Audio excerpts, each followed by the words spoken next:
room, standing room only. Thank you so much. I'm Neil Mehta. I'm the head of Natural Resources Equity Research for Goldman Sachs in North America. I have the great pleasure of introducing someone who's just about to come onto the stage, Secretary Chris Wright, the U.S. Secretary of Energy. Chris is someone we know very well here at Goldman Sachs and have had the pleasure of having at this conference for many years as a CEO. This is our first time having him as the Secretary of Energy, and he really needs no introduction, but just to level set. Chris is a self-described energy nerd turned entrepreneur. Many of us know him from his contributions at Liberty Energy in the oil and gas industry, but he spent time in nuclear, solar, geothermal. He completed an undergraduate degree in mechanical engineering at MIT, a graduate work in electrical engineering at UC Berkeley and MIT. He founded Pinnacle Technologies, which actually created the hydraulic fracture mapping industry. He was chairman of Stroud, an early shale gas producer, which many of us remember was sold to Range. And of course, we know Chris from Liberty Energy, where he helped to enable the shale revolution, and where he was also active in the work around small modular reactors. One last plug for Chris. His book, Bettering Human Lives, still lives as one of the most data-intensive and complex analyses around the trade-offs of energy, climate, poverty, and prosperity. At the core of it is a very simple tagline: energy matters, everyone desires and deserves more of it, and the opportunities it unleashes. He hails from Colorado. He's an avid doorsman. He's an environmentalist, which a lot of people don't know about him, something I'm sure he's going to touch upon today. So, Chris, come on to the stage. It's an honor. Thank you for being here. Thank you. Thank you.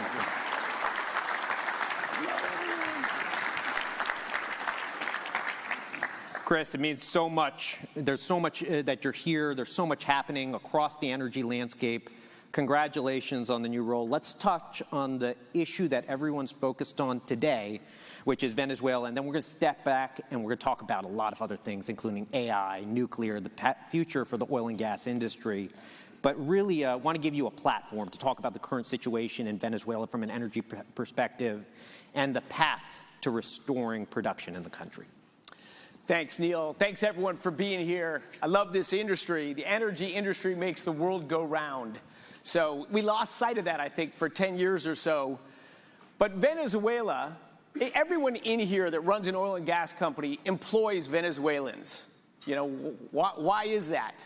Because a quarter of the country was forced to flee and leave the conditions.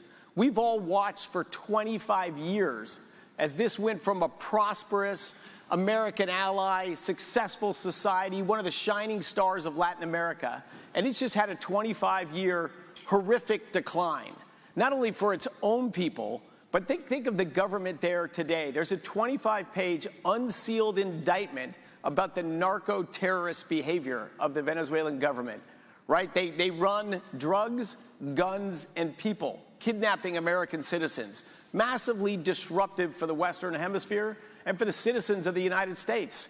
Everyone's bemoaned it, talked about it, complained about it, but all the action against Venezuela so far has been paper tigers. President Trump is different. He's not a paper tiger. He's a tiger.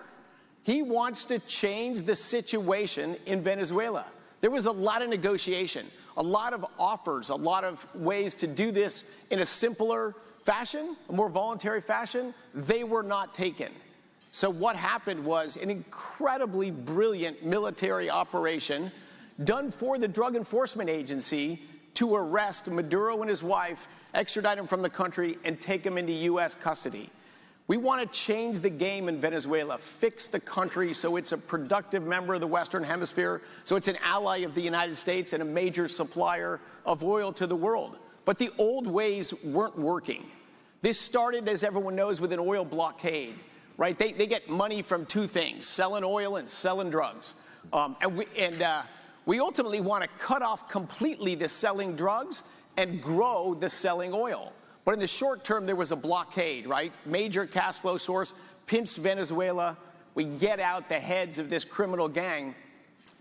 And now we have a different arrangement where instead of the oil being blockaded as it is right now, we're going to let the oil flow, sell that market to United States refineries and to around the world to bring better oil supplies, but have those sales done by the U.S. government and deposited into accounts controlled by the U.S. government. And then from there, those funds can flow back into Venezuela to benefit the Venezuelan people. But we need to have that leverage and that control of those oil sales to drive the changes that simply must happen in Venezuela. So it's no longer a drug threat, a kidnapping threat, a gun-running threat, an enabler of our adversaries in our hemisphere. Venezuela has been a train wreck for the United States and the American people. And under President Trump leadership, we're all in to change that and restore it to a much better situation that not only will benefit the American people, the American economy, and global energy markets, but of course it'll also massively benefit the people of Venezuela. 8 million Venezuelans fled. Let's make a society people want to go back to, invest in, and grow. So, Chris, the president recently announced your role in executing the plan to turn over between 30 to 50 million barrels of sanctioned oil to the U.S. We learned about that as an investment community yesterday. What can you share about the recent announcement and talk about the plans to execute this? Yeah, so look, I'm working directly in cooperation with the Venezuelans. And we are going to, this is the crude that's backed up in onshore storage and that's in offshore floating storage. We're going to get that crude moving again and sell it, just like we did in our businesses.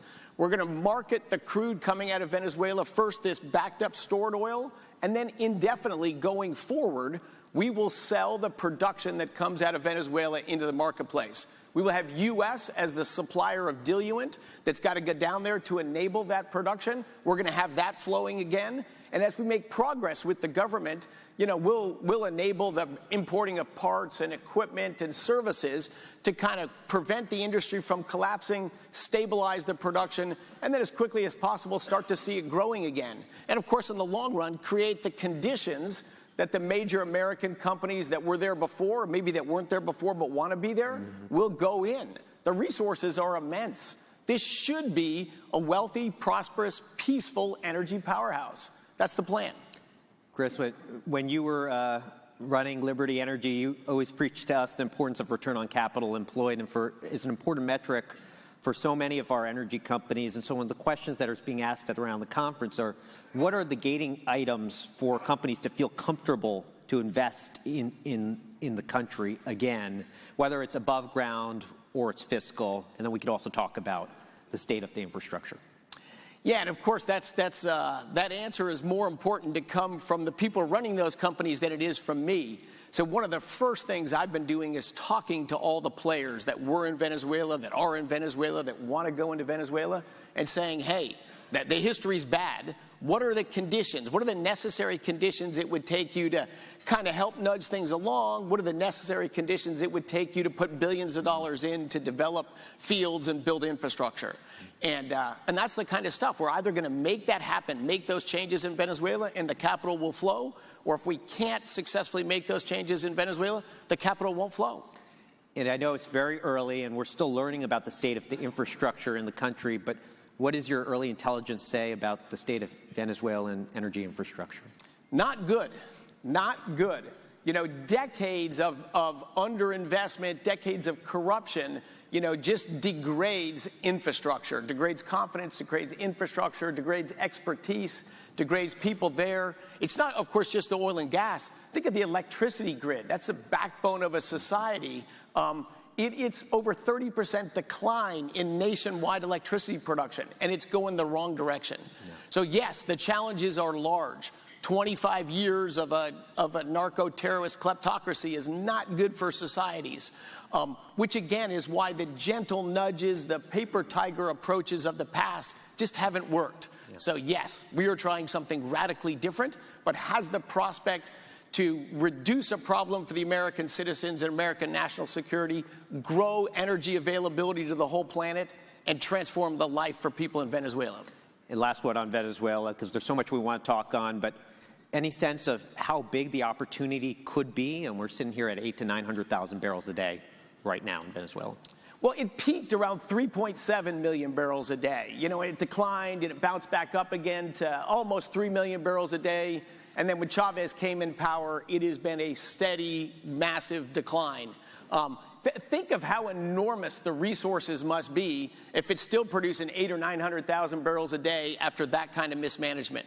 So I think the upside there is huge. But of course, this is development. This takes time. This takes investment.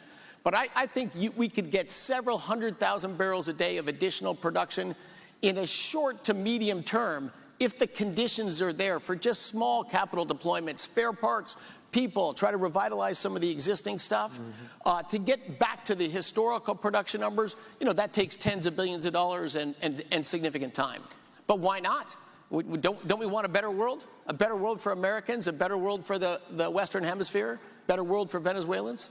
And last one, I promise. So President Trump has talked about potentially a mechanism by which we can compensate oil companies for our U.S. majors for making investments in the country and get pretty concurrent returns. Is that something that the administration is contemplating? Absolutely. We're in active dialogue between our administration, Venezuelans, and the oil and gas companies that were there before. What are the conditions that'll make capital flow that work for everyone around? But it is a process. Think of where Venezuela was a week ago. It's a little different today, but everything else is the same way it was. So it is going to require this cooperation and pressure between the United States and Venezuela. If we control the flow of oil, the sales of those oil, and the flow of the cash that comes from those sales, we have large leverage. But without large leverage, as we've seen in the last 25 years, you don't get change. Okay, Secretary, let's step back. It's been a year since you were sworn in as Secretary of Energy. Give us your overall assessment of the state of the U.S. energy industry. So in general, I would say fantastic, phenomenal. Look at what's happened in the United States. Look, we've tripled liquids production in less than 2 decades in the United States to be by far the world's largest producer. We've more than doubled natural gas production. It's growing fast. So this is phenomenal. And increasingly lower costs and lower prices. It has transformed the world. It is hard to overstate the impact of the U.S. shale revolution and what all of you've done. And some of the things you never hear about is total primary energy consumption in the United States is now over 72% comes from 2 energy sources, oil and natural gas. Record high market share, in addition to volumes. Doesn't quite sound like the dying industry I've been hearing about for the last 15 years. But if you roll over to the electricity sector, it's a very different story. In the oil and gas production segment, declining capital intensity, increasing efficiency, surging production. What's happening in the electricity sector? Surging investments, gigantic amount of monies are flowing in. And what's been the net result of that? Almost no growth at all in the production of electricity, but significant growth in the price of electricity. If you make electricity more expensive and people don't know where that policy is going to go, guess what? Energy-intensive industry leaves your country. The United Kingdom and Germany are experts at that, and they can tell you. In Germany, they've invested $500 billion, more than doubled the capacity of their electricity grid, and they produce 20% less electricity than they did before the $500 billion investment, and they sell it at 3 times the price. That is not a winning model. That is not what the world is going to duplicate. We have just gotten so far off track. Think of our industry, smart, detailed analyzing, physics, numbers, math. But when it comes to climate change, we just check rationality at the door. Forget it. That doesn't apply over here. It's only about decarbonizing and claiming we're in the middle of an energy transition. I think we are in the midst of the greatest malinvestment in human history. $10 trillion on a global base has been invested nominally in fighting climate change. What do you get for $10 trillion? Well, to be very specific on energy sources, we got solar up to 1.2% of global energy and wind at 1.4%. Collectively, 2.6% of global energy comes from these sources that $10 trillion of investments gone into, and everywhere the penetration level's high, prices have gone up, and you've, as I said, deindustrialized Germany, the United Kingdom, California, and you just move industry. That doesn't reduce emissions. If you make it so that the factory closes in the Midlands of England and it moves to Asia and it runs on coal now instead of natural gas and you load the goods on diesel ships, that's not fighting climate change. That's deindustrializing your nation and having a government pounding the drum on decarbonization, but never doing the math on is it working? A couple other data points. 85% of global energy came from hydrocarbons at the time of the Yom Kippur War. Woke the world up. Oh my God, oil prices tripled. They rose again later that decade. We got to change our energy system. That's when the energy transition movement started over 50 years ago. 85% from hydrocarbons. Today, 85% hydrocarbons. Let's just engage with reality. Oil, gas, and coal are what run the world. Full stop. We can't make a wind turbine or a solar panel or a nuclear power plant without massive amounts of oil, gas, and coal. That's how the world works. We have 1 billion people, including everyone in this room, the lucky 1 billion. I love that term from my friend Arjun Murthy. That lucky 1 billion consumes 13 barrels of oil per person per year. 13 barrels. 7 billion people want to be in this room. They want to live lives like we live. They consume 3 barrels of oil per day per person. Like, it's not rocket science math that the world just needs massively more energy. Massively more oil, massively more natural gas, more coal. The energy source that has the greatest prospect to be additive to hydrocarbons, I think, is nuclear. And again, it's just simple math. It produces energy 24/7, whether the wind is blowing, whether the sun is shining, and it produces more than electricity. About 20% of global primary energy is delivered via the electricity grid. It's very important. That's 20% of primary energy. The biggest and most important use of energy is manufacturing. And the biggest source of energy needed for manufacturing, high temperature process heat. Without that, you can't build an electricity grid. You can't build a car or a building or anything. You gotta supply high temperature process heat to be relevant in global energy. Nuclear can provide heat as well as electricity, and it can do it all the time. The economics are a challenge right now. It's expensive, but that's an addition. But 50 years ago, when we got 85% of our energy from hydrocarbons, what was the biggest piece of the other 15%? Wood. The same thing that powered the world throughout all of human history. What is the biggest piece of that 15% today that doesn't come from hydrocarbons? Wood. Wood. Its percent shrunk. It's still the biggest member of that other 15%. And the second biggest is nuclear. We don't talk about wood. We don't talk about nuclear very much. We scorn oil and gas and coal as somehow like going away. We've transitioned. Like, let's just be honest and realistic and do the math. Yes, we spend more money every year on so-called low-carbon sources of energy than we do on hydrocarbons. But how does that sound? For 6 or 7 years, we spend more money in that sector, and it isn't even growing its market share. Its biggest impact is to raise prices and to grow government budget deficits to subsidize that.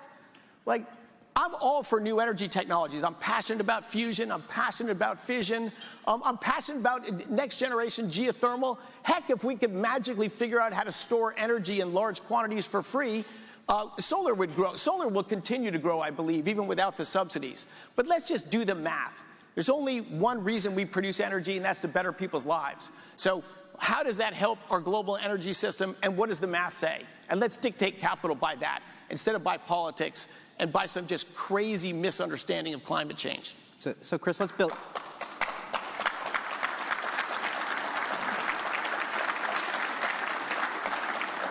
There's a lot we could pull on from that. Certainly, I want to talk about nuclear. Let's start on power demand. You've been a big force in the administration in helping to debottleneck the process to build data centers in this country. You've been a big evangelizer of the applications of AI, particularly in science where you have great background. Talk about your strategy to grow our capacity of data centers and help the U.S. lead the AI race. Yeah, I guess so real quick. Yes, I think AI is truly transformative. It's going to allow us to bring fusion energy that I worked on over 40 years ago at MIT, and we still don't have it. AI is going to bring massive advancements in drug discovery, in materials, in understanding our electricity grid. It's going to play a huge role in national defense. So this is not something we want to lag behind. We need the United States to lead in that. But yes, to do it, you need to be able to build big things in our country. And for everyone out in this room that's tried to build pipelines, it's become very hard to build big things in America. This is terrible. This is not how we became great. This is not how we became what we are today, the global superpower. That's why President Trump got elected, was just to bring back common sense, both on the energy and climate thing, and on you gotta make it reasonable to build big things in our country again. So one of the things we're doing to sort of speed that up is say, hey, we have 17 national labs with massive amounts of land, near energy infrastructure. Come bring your money. Let's build data centers. We'll permit them right away on our national labs. We'll work with you to develop energy resources to power them and additional energy to power the grid and better the situation for everyone in those communities. And oh my gosh, we sent out a little RFP, 500 responses. We have today under construction massive data centers. Maybe intelligence factories is a better name, in our labs and on our lab lands. And it's a huge win. Data centers get an ability to invest and build the structures they want. And what do we get? The citizens of the United States or the U.S. government, we get compensated for that, for the land and power. But more importantly, we're going to get a significant chunk of the computing power that comes out of that data center that is going to drive the advancement of science, rapidly increasing the pace of scientific discovery. Because for AI, you need not just massive computation power and smart scientists developing, these systems and these algorithms for how they do machine learning, how they advance the progress, but you also need massive data sets. Where is the biggest and most rich data set in the world? Well, they're at the Nobel Prize-winning factories known as the 17 national labs. We can take massive data we already have and scientists work with the commercial developers of hyperscalers, advance the progress of science, and of course advance the commercial benefits from AI because they can build faster. Chris, there are some at this conference who have expressed the concern that there aren't going to be enough electrons in this country to meet the marginal unit of demand. Our forecast is about 2.5% to 3% power demand CAGR through 2030. Do you worry about not having enough electricity to meet at a reasonable price, an affordable price, to meet the massive needs to meet the moment? I worry about it every day. Absolutely. What is my biggest concern? The electricity grid. Like, this is this great American invention. For 100 years, electricity got cheaper and more reliable, cheaper in real terms and more reliable. And amazingly, through this crazy policy delusion I talked about, we reversed that. And now electricity is getting more expensive and less reliable.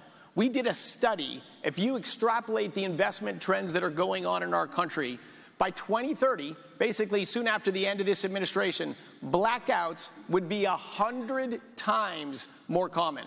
If you do crazy stuff, you get bad results. Again, see Germany, see United Kingdom, see California. But it's not for some nature that somehow it became impossible to make affordable electricity. It's because we forced people to make the opposite of that. One data point.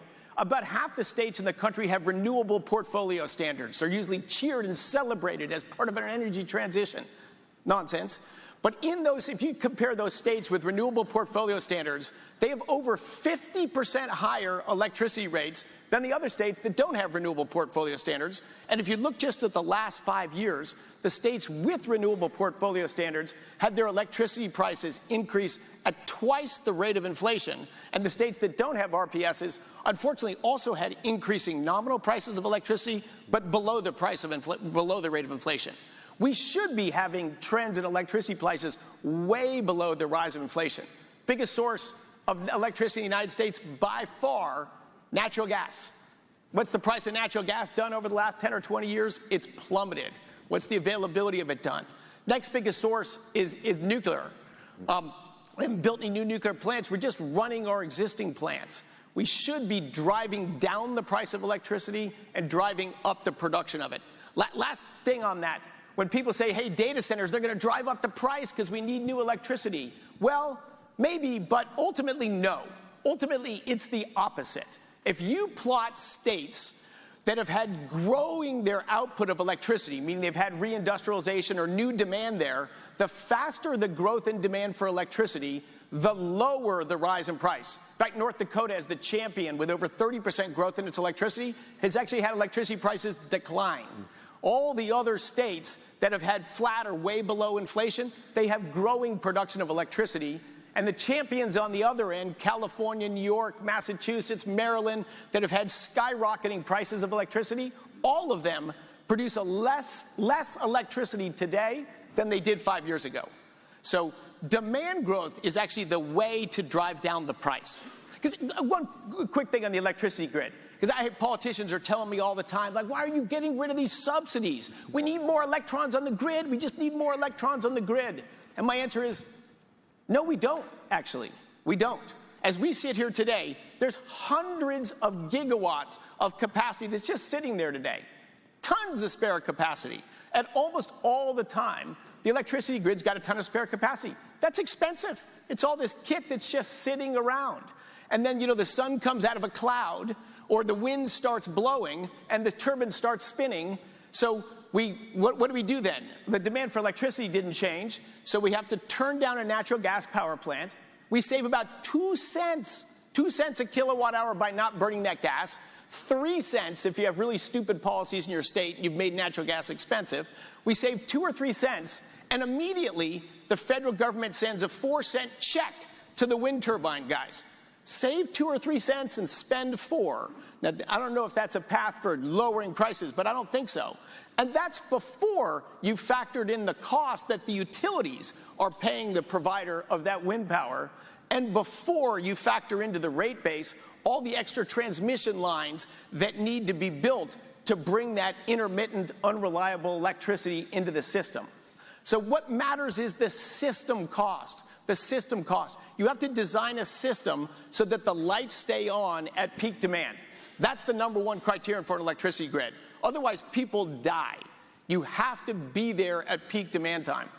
Peak demand time is increasingly in the winter. It's high-pressure systems that move in and a cold air mass sits there. Demand for electricity and home heating and everything skyrockets up. Those are our peak demand time. Well, guess what happens in a cold, high-pressure system? The wind's not blowing, and the sun's not shining at the afternoon or evening at peak demand time when everyone comes home. So all of that stuff you built, it doesn't increase your peak delivery of electricity very much at all. You just lower the utilization of all the generating things that are on your grid. That's how you drive prices up. What's great about AI is it's a more regular load. We've only a little over 50% average utilization of our kit. If we can just bring electricity at peak demand time and increase the total demand flowing across the system, increase our production of electricity in the state by 20% with only 5 or 10% more investment, that's how you drive down the price of electricity. Yes, Mr. Secretary, there's no doubt we need more base load. Nuclear's got to be an important part of it. You're a nuclear engineer by background. It's been a huge focus of this conference. So let's unpack a couple of different pieces of it. One is the restart of a couple of these assets. Palisades, which you're involved in, and 3 Mile Island. How's that going? And are there other opportunities? Why did nuclear plants get closed?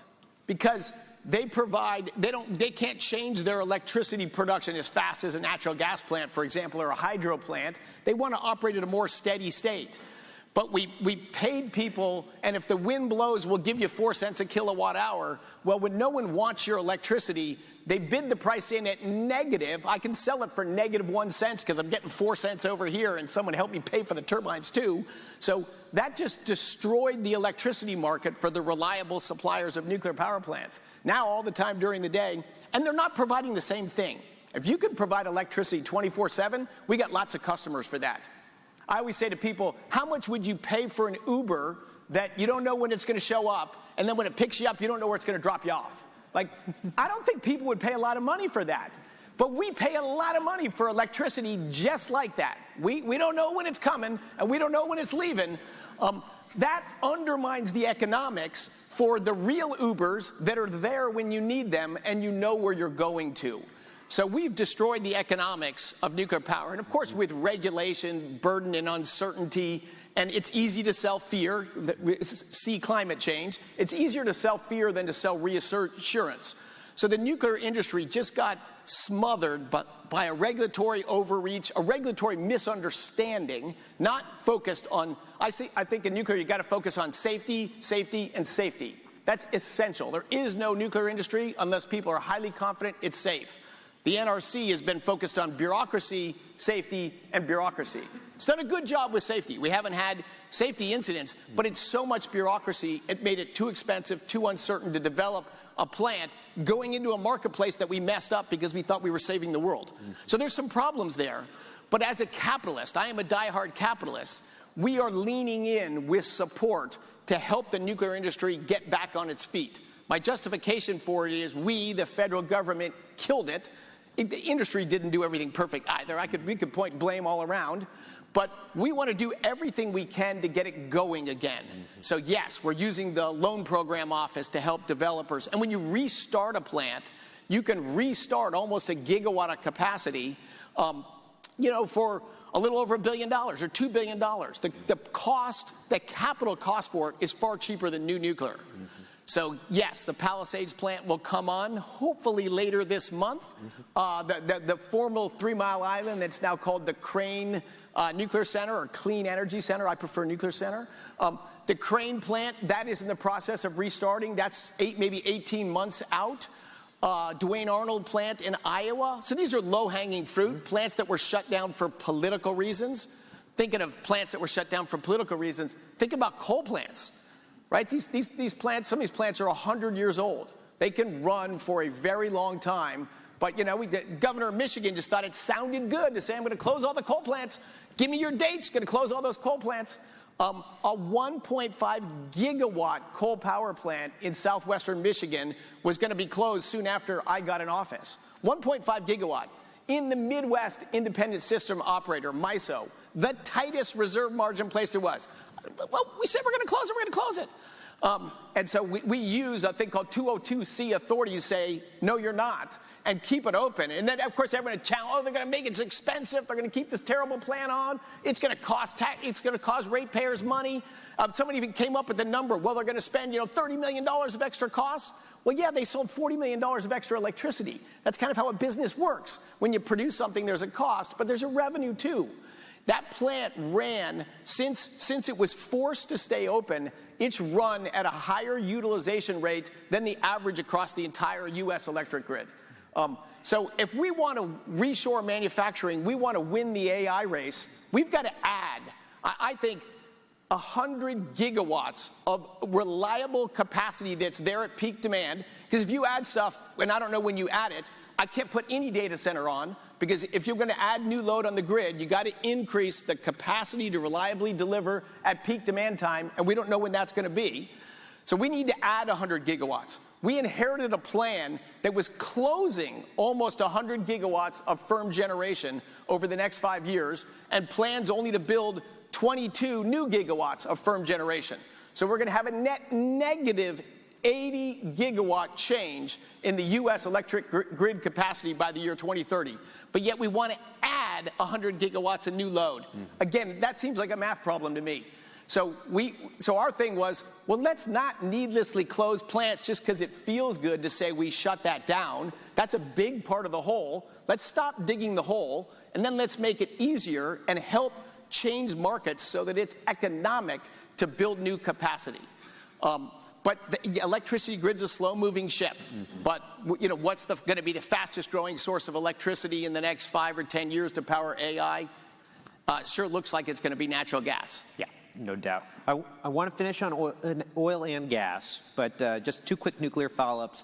SMR, you've been really deeply involved in small modular reactor technology. I think some of the folks at the conference have expressed some skepticism about how long-dated the technology is, and you have a unique perspective on it, and where do you come out on it? And then the other one is nuclear enrichment. It has been a bottleneck around uranium, and particularly making sure that we control that enrichment domestically. You made a big announcement yesterday around that with the DOE, so just those 2 points would be great. Yeah, so I'm going to say quick. I'm not good at quick. But SMRs, if you look at the last 50 years, think of during our lifetimes, everything that we build on location, stick build, has gotten more expensive. More regulations, more permit, labor costs, we haven't got as much efficiency gains. Everything we build in a factory has gotten cheaper. 50 years, we keep getting better and cheaper to do it. So the idea of SMRs is make as much of the key equipment as possible in a factory. Still going to have to assemble it on location, and the bigger ones, there's still going to be a lot of construction on location. But if you can move towards as much as possible repeatable construction of the same parts for smaller plants, that is a way, I think, that over, not next year, not 2 years from now, but over the next 10 or 20 years, we're going to see the massive driving down of the cost to produce plants for small modular reactors. And it's easier to get high reliability. If you've got 20 reactors there, well, if 1 or 2 of them go down, you've got some redundancy built in. Where if you have one big plant and you have a problem with that one big plant, it's harder to provide this very high reliability. Although we are supporting the construction of new large-scale nuclear reactors, we're going to see that happen. It's also going to happen, thank God for AI, the hyperscalers that are building these, they will put in equity capital. They've got awesome balance sheets and great credit ratings. And our Department of Energy, our Energy Dominance Financing Office, can loan them money at low interest rates or provide loan guarantees to others, to these very creditworthy equity providers. We have $250 billion capacity. We want to use it to incent people to build now. The nuclear renaissance we've heard about for 20 years. We need to make it happen now. And so I think you will see a lot of plants under construction in the next 12 to 18 months. And once we get a supply chain going, I think costs will come down. It should compete in the marketplace. But it's going to need help to get that ball moving again. Okay. And then on processing? Oh, my gosh, yes. So today, it's horrible to say out loud, but there is almost zero American-owned uranium enrichment done on American soil, except in maybe our labs that build our weapons. This is a problem, and this is a Cold War legacy of Russia dumping downblended material from weapons, Russia strategically wanting to be your supplier of uranium. But again here, so yes, we announced awards with 3 different companies. One, the older, used to be the government entity that did enrichment, now a private company. We also announced award support for a small ex-SpaceX go-getter, young, aggressive entrepreneurs who are not from the nuclear space. I view that as a positive. These are go-getters who have proven their ability to develop and operate a system that will work. And then also a partnership with a French company that's huge in commercial enrichment. In fact, they're a big enricher in the United States right now, and they're going to match our dollars like 4 to 1. Mm-hmm. They're going to build huge new enrichment capacity quickly. They have the technology. They have the industrial might. So again, these are part of these nudges. This is money allocated by Congress over 2 years ago, but just sat there, that now we're just trying to incent commercial players. We got to have American enriched uranium on American soil for national security reasons and for economic reasons to supply this next generation of reactors that will be built, Neil. The nuclear renaissance is real this time. Okay, I like it. And so let's finish off on oil and gas.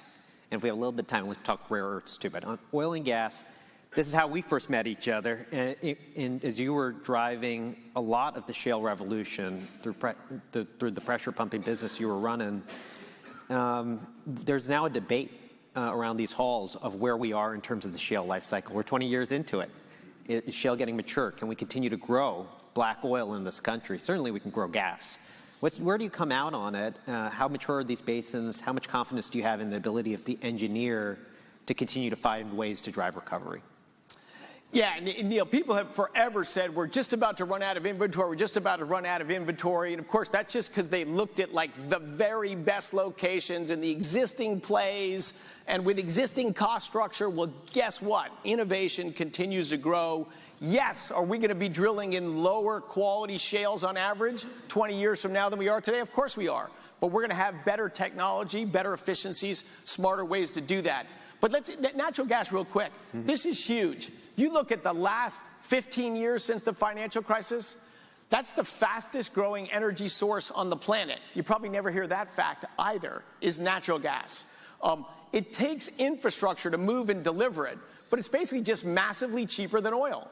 You know, this is 50 cents a gallon gasoline. You know, how many buyers are there for that? A lot. It's just about building infrastructure to deliver it. China, India, I think you'll see it in the United States, long-haul trucks. You power them on natural gas versus diesel, it's just much cheaper. Got to have the infrastructure to do it. But gas, I think we have enormous room to run and grow there. You know, Europe, congratulations to everyone in this room for stepping up and helping Western Europe and Central Europe get off Russian gas and replace it with American gas. As I travel through Europe, they desperately want that. Not so much, you know, because they like Americans better. It's national security. That crazy energy delusion of 20 years in Europe has now been brought to reality by two things. The invasion of Ukraine, they realized what they were told before. You don't want to count on your adversaries to supply the most important commodity in the world, energy. And so they are very keen to see more American gas in that capacity here. They always say, are you going to have enough? Are you going to have enough? Like, we were running 1,000 gas rigs 20 years ago when we were the biggest importer of gas in the world. And today we're running like 120, and we're the biggest exporter in the world. You know, can we supply more gas to Europe? And we can double our exports to Europe, and guess what? We got to stand up 10 or 15 more rigs. I think we can do that. This is America. We can do that. So I think we can't overstate how important this resource is in natural gas in the United States. It's data centers, manufacturing, reshoring chemical and energy-intensive manufacturing in the United States. We have the lowest cost, pipeline deliverable, reliable, broadly usable energy source on the planet. Yes, we're going to continue to grow exports, which I think is fantastic, but I think we're going to massively grow domestic consumption and demand for it. That's how America wins. That's how America reindustrializes. Oil is much rarer than natural gas. I always say over the last 50 years, oil has grown a little over 1% compound annual growth rate. Gas has grown 3%. Well, why? Just because gas is way cheaper. And of course, it's cheaper because there's massively more of it. But oil is the ultimate flexible fuel. It is an unbelievable treasure. But yeah, are we going to see as much growth over the next 30 years in oil as gas? No. Yeah. It's easier to grow gas production than oil. But they're both critical. And given the ingenuity of the people in this room and our industry, are we going to figure out how to continue to grow American oil production? Yeah. Absolutely. Secretary, what's your philosophy about the Strategic Petroleum Reserve to the extent you believe that oil prices might be in a period of commodity softness, but long-term there's intrinsic value in the commodity? Does it make sense to start to stockpile again? So absolutely. We want to fill the Strategic Petroleum Reserve. President Trump is passionate about this. I would say President Trump is passionate about energy sobriety. Like, he gets more energy is better. Lower cost energy is better for humans, for businesses. He is for anything that leads that way, but he gets the security thing. He is passionate about filling up the Strategic Petroleum Reserve, but guess what? There's not a tremendous political coalition that's excited about that. So the president and myself and others lobbied hard in the bill last summer to get as much money as possible to fill up the petroleum reserve. We got some money. We can fix the existing infrastructure on the petroleum reserve that was damaged during the rapid drawdowns in 22. That is a terrible story. I can tell. We lost some oil. I can tell some stories someday about that.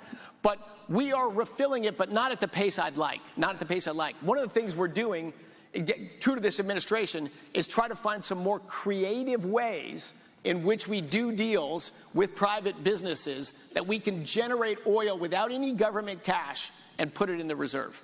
You'll hear more about that probably in the next year as well. Mr. Secretary, wide-ranging conversation. Let's finish off on rare earths, which is something you've said you're passionate about promoting domestic rare earth development, and including for processing and extraction from byproducts like coal and battery supply chains. Do you have a strong view on the rare earth outlook? What are some of the projects you're working on here? Anything you want to update the market on? Like, if you look at it from a business perspective, it's not that big of a business. And Americans are capitalists. And the price was so variable and often low, it wasn't good business to go into it. I get that. But what happened was one country completely dominates the supply chain there and has huge strategic leverage. Everything that has a button on it, your car, your phone, your computer, your heating system in your house, everything has these little magnets that are made out of rare earths because they're small, they're compact, and they still work at high temperature. Like, they're awesome things, but if there's one supplier of it, they could shut down our factories by saying, nope, not going to export those. That was done for strategic reasons, not for economic reasons. So we, for strategic reasons, have to counter that by making business conditions that make it make sense to mine, process, refine, and construct these magnets in the United States. I'm a capitalist. I don't want to do this, but for strategic reasons, we need to do this. But we can do it in a way where we just change the economic conditions so it's in business's best interest to produce and reshore that. There's a lot of stuff for just strategic pieces we need to reshore to our country, or at least friendshore to our allies nearby. It means so much, Chris, Mr. Secretary, that you are back here and in this capacity. We appreciate your insights and wisdom, and I hope you have a productive conference here today. Thanks so much, Neil. I thank Goldman Sachs, who runs a fantastic business, of course, and a fantastic energy conference. And a huge thank you from me, from President Trump, and honestly, from all Americans. Thank you all. God bless you for making our wonderful, modern, long, opportunity-rich lives possible. Please keep doing it. People sometimes say they don't love you, but they're lying.